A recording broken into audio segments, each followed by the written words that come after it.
this psalm, this song is written from the perspective of somebody who has been taken away and is prohibited by geography from going to the temple to worship.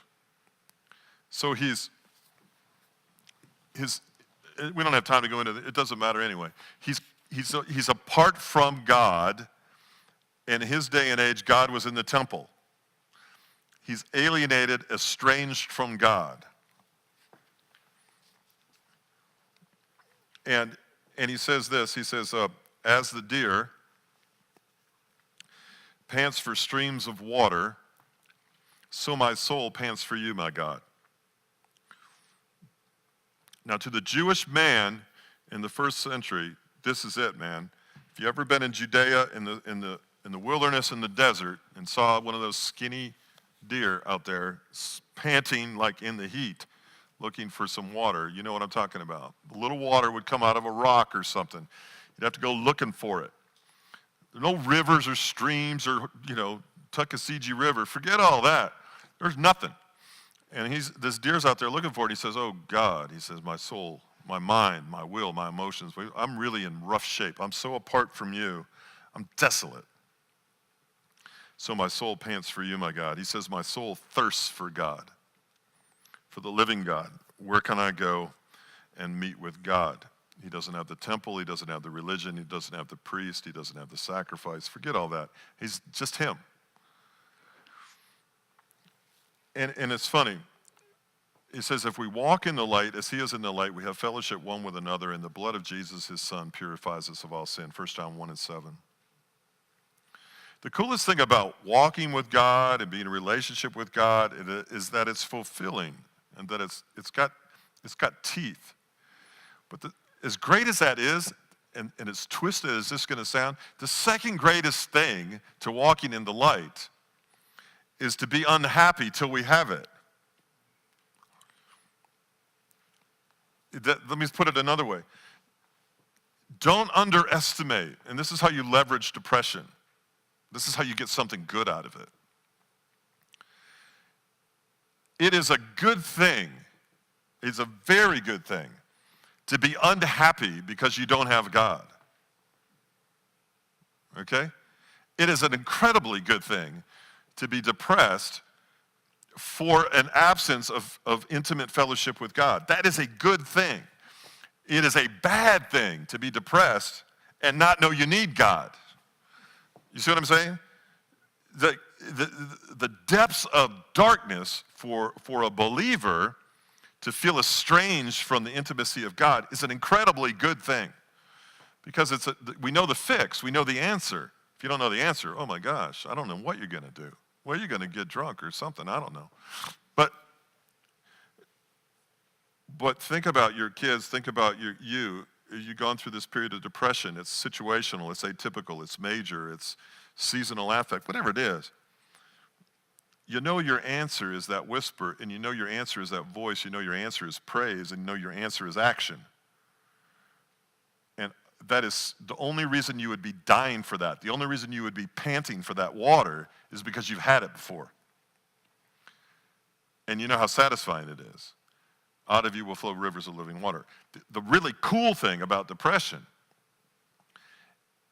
is that you really, really, really get amped up in longing for God once you start the process. If you never start the process and wait for God to give you that, you wallow in the cave. But when you step out, because I understand what I need, I know what I need, and I'm so thirsty for God. I wish I had a congregation like that every Sunday. So desperately, desolate, thirsty for God that nothing else matters. Well, then that was a good depression. I could take some of that. The apathy. The apathy is the thing that is the greatest killer of the church. Seth, you want to come get ready for this last song? Apathy is the killer. To not care, to whatever, mediocre, to go through the motions, to go through religious, lifeless, non-relational, boring religion that's worse than depression. No, depression that takes the human soul and says, Desolate I will be without the divine. I'll be desolate. I'll be useless without him. Man, I could go for that. If that's depression, I'll take some. Because I want to be, don't you? I want to be in that position where I'm not going to be satisfied with anything but the fullness of his presence. Man, you take 400 people on a Sunday morning and you get them all cranked up about that one thing, somebody better think and get out of the way. That's what it's about. Now, having said all of that, if Jesus was depressed, and Jeremiah was depressed, and Elijah was depressed, and Israel was depressed, and Abraham was depressed, and David was depressed, what happened to every one of those people? As if to say God allowed that depression for one reason. That deliverance from the depression, just like the Israelites hemmed in by the mountains and the Red Sea and the chariots, 600 chariots of the Egyptians. For one reason and one reason only, God got the glory for the deliverance.